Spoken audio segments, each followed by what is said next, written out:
Tonight, Sydney's Transport Master Plan. No funding, no timetable, no guarantee drivers won't pay more. This is 7 News with Chris Barth. Good evening. Drivers can expect to pay distance-based motorway tolls and higher parking fees to help pay for massive upgrades to Sydney's roads and transport.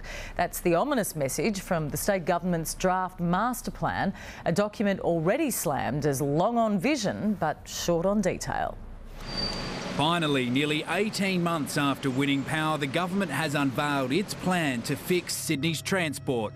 Well, a draft. We still have 2 months to gather additional feedback. It's essentially a $100 billion wish list. In the Premier's dream are 4 new Sydney motorways: the M5 duplication, M4 East, the F6 to Sutherland Shire and the F3 to M2 link, plus the North West Rail, rapid transit buses and eventually a second harbour crossing.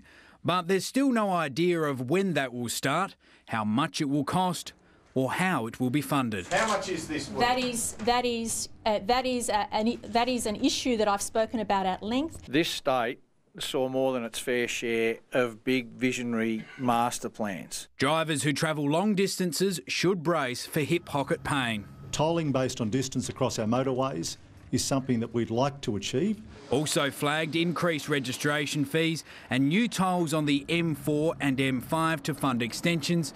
But someone forgot to tell the Roads Minister about a planned hike in city parking fees. If that's one of the things we're looking at into the future, well, we are. The Premier says the master plan includes all modes of transport, but little attention is paid to the need for a second airport, something the state government's own experts recommend. There is a need for a secondary airport in Sydney. The government says it will finalise its priorities by the year's end, nearly 2 years after it won the election. Since 1948, the NRMA's analysis has shown that there's been about 12 master plans and almost all of them had the same projects in them.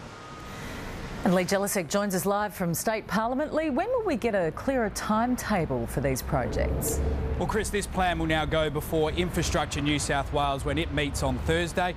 Those experts will then choose which projects they think are most important. That will then go back to the state government to decide which projects to actually progress with.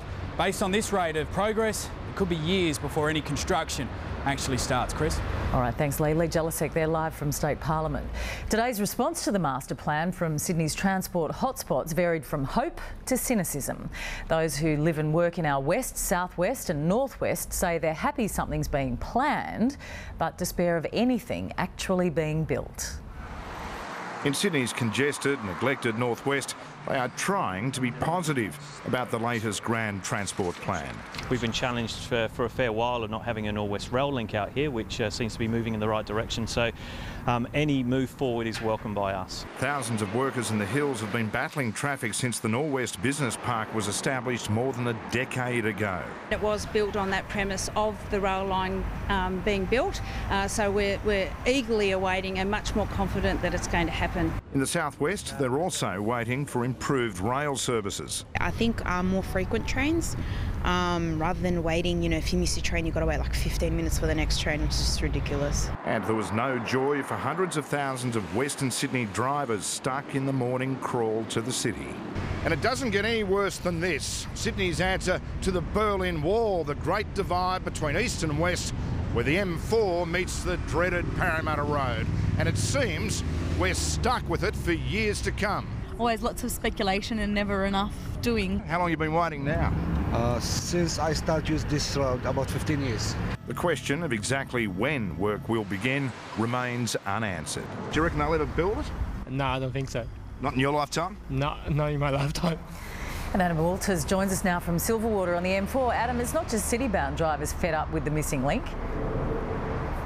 Chris, it was first promised for the Sydney Olympic Games. We've since had Athens, Beijing and London, but still no light at the end of any tunnel for the millions who travel from the city's south and east to the Homebush stadiums, concerts and the Royal Easter Show every year, Chris. Yes, you can forgive people for being sceptical. Thanks, Adam.